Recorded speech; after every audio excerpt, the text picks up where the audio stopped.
Thank you, Charlie. I'd first like to thank the Gulmarch for welcoming us to their country so well and so many times over the last few days, for sharing their culture, for sharing their language, for what is a great forum. It's such an immense pleasure as a Minister for Aboriginal Affairs for me to join you all at Garma.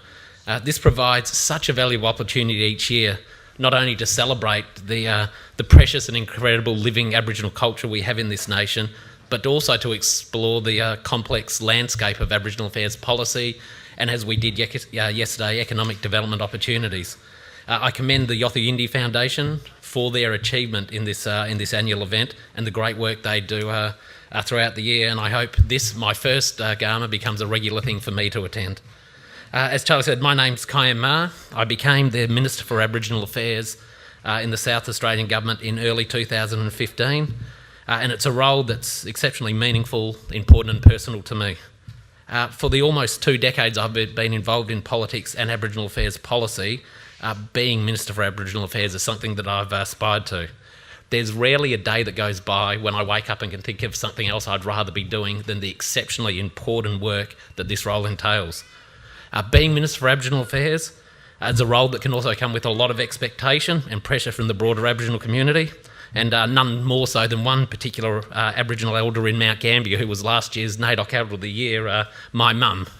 And I've got to say, her advocacy and her work in and for the Aboriginal community is a constant source of inspiration for me and what I do. I'm very proud of some of the steps South Australia's taken for a number of reasons. The journey we've taken towards reconciliation and the steps we're continuing to take. Today, I want to share with you what we're doing in South Australia about treaty, why we're doing it, how we've gone about doing it, and some of the details in what we're doing. I think it's true to say, not just in South Australia but across the nation, the policy successes of governments in Aboriginal affairs haven't always been delivered on, possibly more successful in recent times, but certainly our historic failures in this nation have been many. Since colonisation, successive governments of our states and territories and our nation have failed Aboriginal people and have failed Aboriginal communities. There have been abject failures to respect Aboriginal people. There have been ongoing failures to consult and include Aboriginal people in the development of policies that directly affect their lives and the lives of the next generations. And perhaps most devastatingly of all, there's often been a failure to acknowledge these ongoing failures and to recognise what these ongoing failures mean.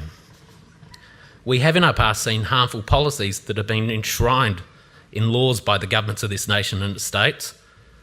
The voices, the wishes and the protests of Aboriginal people and communities have all too often been ignored over the years. Since European invasion, governments and their actions have devastated our communities. Aboriginal land's been taken, Aboriginal children have been taken, Aboriginal culture has been smashed, almost everything that gives meaning and identity, almost everything that connects to country, to culture, has been affected. And in many cases, these were the specific and deliberate motivations of governments in the past to break apart legacies, to tear apart culture, and to take away both the past and the present that 65,000 years has represented.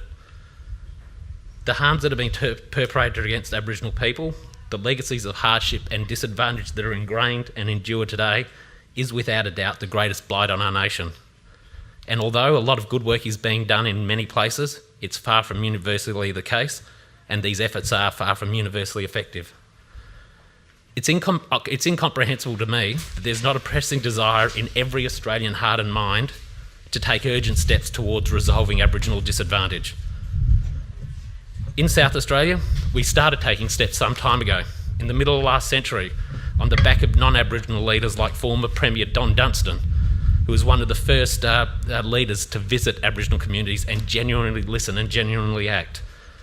We enacted Australia's first Aboriginal land rights legislation that we celebrated 50 years of last year. It now holds more than 500,000 hectares for the benefit of Aboriginal South Australians. It was followed in South Australia by land rights legislation like the Anangu Pitjantjatjara Yunkanjatjara Land Rights Act and the Maralinga Jarrattja Land Rights Act. We take pride that in South Australia some 58% of our land mass is now under native title determination, and that's on top of a further 21% that's Aboriginal freehold. We know that there's nothing we can do today, or nothing we can say today, that can make up for the successive roles of governments in the past in causing harm. But in recent times, as I've said, I think we are starting to take positive steps to make amends for some of the wrongs of the past. In 2013, South Australia changed our constitution to recognise Aboriginal South Australians as the first peoples of our state. I'm extremely proud of another policy area in South Australia where we've introduced a Stolen Generations Reparation Scheme, taking steps towards making up for some of the brutal wrongs of the past, the forced removal of children. We put into place an Aboriginal Regional Authorities policy, which is recognising the autonomy and enduring cultural legacy of Aboriginal nations and giving a path to greater self-determination. We're proud of the steps we've taken in South Australia, the direction we're heading in terms of healing, fairness and justice, but there's one very big important next step. Australia is the only nation of those that we compare ourselves to that hasn't had a treaty process with First Nations people. I believe the logical next step is to progress treaty. It's a crucial step in the long journey of reconciliation in South Australia, and I think it's a crucial step for the journey as the entire nation as well. For South Australia, our treaty process and what we do in terms of treaty is of course by definition limited by the powers of a South Australian government. We can't address all the consequences of our European settlement and its legacy of injustice, but we can take steps along the way.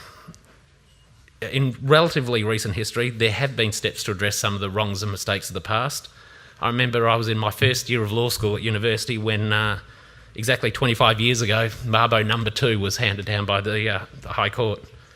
It was a revolutionary decision, and I think it probably had the biggest effect of swinging negotiation power back towards Aboriginal people that we've ever seen since it was all taken away with colonisation. I think there was a lot of optimism around the time of the Mabo decision, centred around the belief that this would, in a large part, in effect, be our treaty process to be addressing some of those devastating consequences of colonisation. As significant as some of the benefits have been under native title, in too many cases, the narrow land rights that it has delivered have not lived up to that early optimism. A federal treaty process is needed, and I believe it's not far away. I'm often told I'm optimistic when I say I believe that we will see Australia enter into a treaty process at a national level in my lifetime, but I'm certain that that's the case, and I'm certain that it's a step that we need to take. I was proud to sit down in the audience yesterday when Bill Shorten committed federal Labor to support the Uluru Statement, saying it's not a question of if federal Labor will do it, but a question of when and how it will be implemented. A constitutionally enshrined Aboriginal voice to Parliament, a Makarrata Commission to support treaties. These are the path that Bill Shorten set Labor on yesterday, and it continues on a proud tradition, I think, of the Labor Party in Aboriginal affairs. Some of the images that are burnt most indelibly in my mind in Aboriginal affairs include things like Gough Whitlam pouring that a handful of dirt through his hands to Vincent Lingiari, or Paul Keating's Redfern speech, the first time a national leader really spoke the truth about our past, or Kevin Rudd apologising to the stolen generations. In South Australia, very soon after we made our announcement in December last year that we were going to start talking treaty, we established the Office of the Treaty Commissioner to support a Treaty Commissioner and committed almost $4.5 million to facilitate early discussions and negotiations about treaty. Our Treaty Commissioner, Dr. Roger Thomas, a senior Kukutha man, is, with his consultations, on track to deliver our first treaty. From the earliest discussions on the scope and application of treaty in South Australia, Aboriginal people and nations have been deeply involved and extensively consulted, and that will continue. We've just received from Dr. Roger Thomas, our Treaty Commissioner, a report on his 6 months of consultations. Dr. Thomas's consultations have been, as he reckons, the most comprehensive consultation the South Australian government has ever undertaken with Aboriginal South Australia.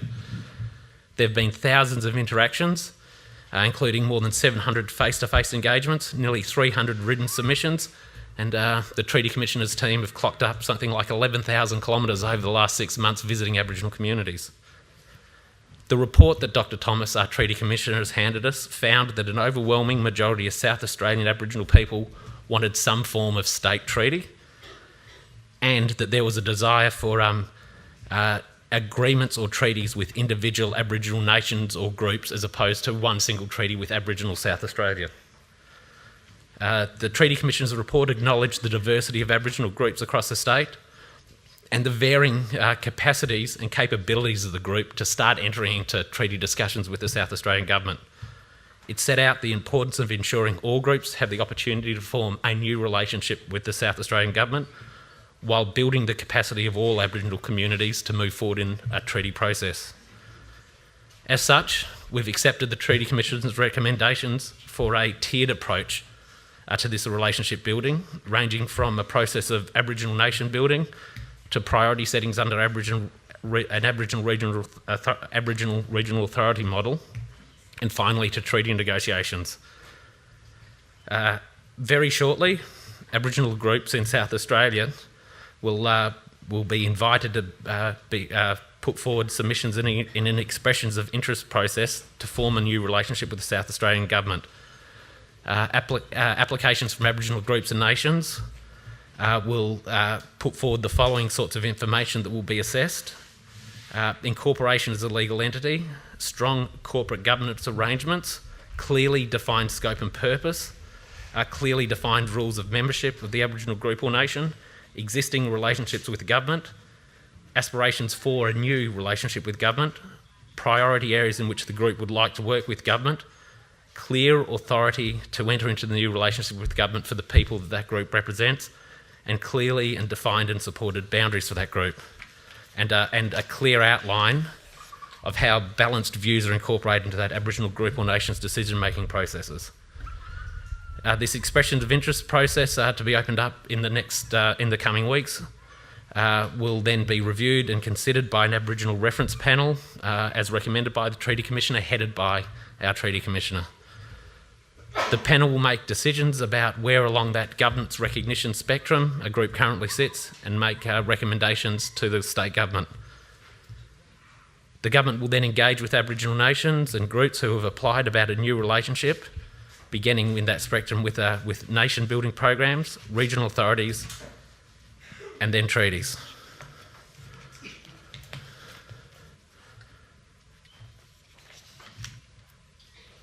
One thing that's come up again and again, and I think as we heard Marcia talk today, is what role does a state have in a treaty making process? And it's an exceptionally interesting and complex question. Obviously a state can't do things that are beyond our power in terms of treaties. So some of the areas that people have talked about in terms of what is important in a state-based treaty have included in our consultations with Aboriginal South Australia things such as formal agreed structures for representative Aboriginal nations to be directly involved in the development of policies that affect their lives, areas that the state has a responsibility for, like health, education and justice, better access for Aboriginal groups and nation to economic drivers that the state has control over, the levers that we can help with as a state. Things that have been talked about are things like commercial fishing licences or more secure tenure to land that the Aboriginal Lands Trust holds so that land can be borrowed against. Education policies in particular that include teaching of Aboriginal culture and languages in different areas as part of a treaty process. And a really crucial aspect that's come up again and again is that any agreement or treaty needs to recognise our past, to tell the truth about what happened upon colonisation, no matter how difficult that is. And some of those elements we see coming up in discussions about federal treaty as well. It's important that the treaty will send the message to the whole of the South Australian community that as a government, we recognise and own a lot of these responsibilities, that we acknowledge the failure to uphold them throughout our state's history. And in South Australia, it should have and could have been much better than it is now. The letters patent, the legal instrument that established the colony of South Australia, in part talked about Aboriginal people.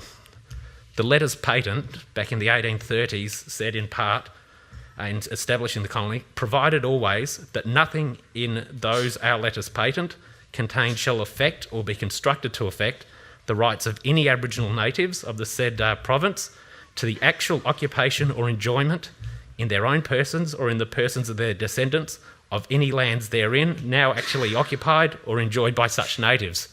That's how South Australia was established. That was the ideal it was established upon. And then a couple of years later in the South Australia Act was completely ignored and has been routinely ignored ever since. The treaty process in South Australia gives an opportunity to look back and try and address and try and make up for some of the wrongs that have occurred, including deviating so widely from the principles on which we were established. It gives us an important chance to do better by Aboriginal people. Most importantly, it enables us to take that next step towards reconciliation and recognition. We announced that we're going to start the treaty process on December 15 last year. It was to a room full of Aboriginal elders, activists and friends, and I don't think I've ever had a prouder moment in my life when I announced that. And I'm not sure that in my working life I'm ever going to be involved in anything more important than our treaty process we're engaging in South Australia at the moment. If anyone doubts the importance, no matter how it's constructed, of treaty to Aboriginal people in this country, they just needed to be there in Adelaide on December 15 when we announced what we were doing.